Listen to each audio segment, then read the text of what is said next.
Hello friends, તમારું સ્વાગત છે અમારી ચેનલ સિમ્પલ ગુજરાતી રસોઈમાં। તો આજે આપણે બનાવવાનો છે રવા અને બટેકાનો એકદમ નવો નાસ્તો। જો આ નાસ્તો તમે બનાવશો ને તો વારંવાર આ જ નાસ્તાની ડિમાન્ડ થશે અને ખૂબ જ ટેસ્ટી બનીને તૈયાર થશે। તો અહીં મેં અડધા બાઉલ જેટલો રવો છે તે લઈ લીધો છે। હવે તેને એક બર્તનમાં લઈ લઈશું અને તેને જેટલો રવો લીધો છે તેટલા જ પાણી એડ કરીને આપણે તેને 2 મિનિટ સુધી પલાળીને રાખી દઈશું, જેથી રવો છે તે સારી રીતના પાણીને ઓબ્ઝર્વ કરી લે અને સારી રીતના રવો છે તે આપણો પલળી જાય। 2 મિનિટ સુધી તેને સાઈડ પર રાખી દઈશું અને બીજી તૈયારી કરી લઈશું। તો અહીં મેં 2 બટેકા બોઇલ કરીને તેને મેશ કરી લીધા છે। હવે તેમાં આપણે આખું જીરું એડ કરી દઈશું, અડધી ચમચી હિંગ, અડધી ચમચી હળદર, અડધી ચમચી ગરમ મસાલો, 1 ચમચી ધાણા જીરું પાવડર અને 1 ચમચી લાલ મરચું પાવડર એડ કરી દઈશું અને સ્વાદ અનુસાર મીઠું એડ કરી દઈશું। લીલા ધાણા એડ કરી દઈશું। લીલા ધાણા એડ કરવાથી નાસ્તાનો ટેસ્ટ છે ને તે સરસ આવે છે। સ્વાદ અનુસાર મીઠું એડ કરી દઈશું। અહીં મેં અડધી ચમચી કાળા મરીનો પાવડર લીધો છે તે એડ કરી દઈશું। હવે આપણો રવો છે તેને 2 મિનિટ થઈ ગઈ છે અને સારી રીતના પાણીમાં ઓબ્ઝર્વ થઈ ગયું છે। હવે આપણે જે મસાલો તૈયાર કરેલ છે તે બધો જ મસાલો રવામાં એડ કરી દઈશું અને 2 ચમચી જેટલો ઘઉંનો લોટ ઉમેરી દઈશું। બધું જ મિક્સ કરીને સારી રીતના આપણે લોટ છે તે બાંધીને તૈયાર કરી લઈશું।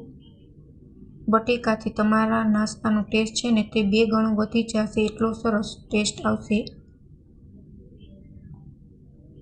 તો અહીં સારી રીતના લોટ છે તે મેં બાંધીને તૈયાર કરી લીધો છે। હવે આપણે તેને 5 મિનિટ સુધી રેસ્ટ આપશું।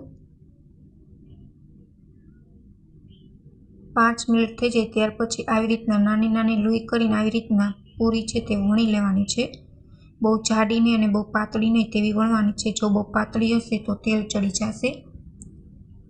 હવે અહીં મેં બધી જ લોટની આવી રીતના પૂરી છે તે વણીને તૈયાર કરી લીધી છે અને તેલ પણ ગરમ થઈ ગયું છે। હવે આપણે તેને સારી રીતના ફ્રાય કરી લઈશું। તેલ છે ને તે એકદમ હાઈ ફ્લેમ પર રાખવાનું છે, જેથી આપણી પૂરીમાં તેલ ન ચડે, કેમ કે અંદર બટેકું એડ કર્યું છે તે તેલ ચડવાની શક્યતા રહે છે। પણ જો ગેસની ફ્લેમ એકદમ હાઈ હશે અને તેલ ગરમ હશે ને તો તમારી પૂરી સારી રીતના તળાઈ જશે અને તેલ પણ અંદર બિલકુલ નહીં રહે। જો તમને અમારી રેસીપી ગમે તો ચેનલને લાઈક કરજો, શેર કરજો અને સબસ્ક્રાઈબ કરજો અને કમેન્ટમાં જરૂર કમેન્ટ કરીને જણાવજો કે તમને અમારી રેસીપી કેવી લાગી। હવે બ્રાઉન થાય ત્યાં સુધી આપણે પૂરીને તળીને તૈયાર કરી લઈશું। આ રેસીપી ફક્ત 15 જ મિનિટમાં બનીને તૈયાર થઈ જાય છે।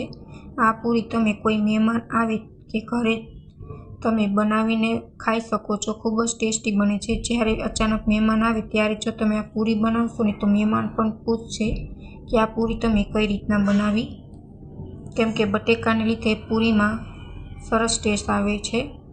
તો તમે જોઈ શકો છો ફૂલેલી દડા જેવી આપણી બધી જ પૂરી મસાલાવાળી બનીને તૈયાર છે। બધી જ પૂરી આવી રીતના આપણે તળીને તૈયાર કરી લઈશું અને તમે જોઈ શકો છો એક એક પૂરી છે તે આપણી ફૂલીને દડા જેવી થાય છે। તો અહીં મેં બધી જ પૂરી તળીને તૈયાર કરી લીધી છે।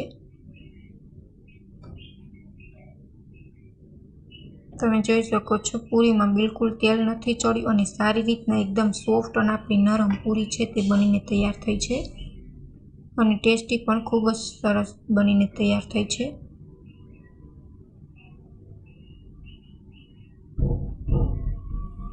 Thank you for my watching video.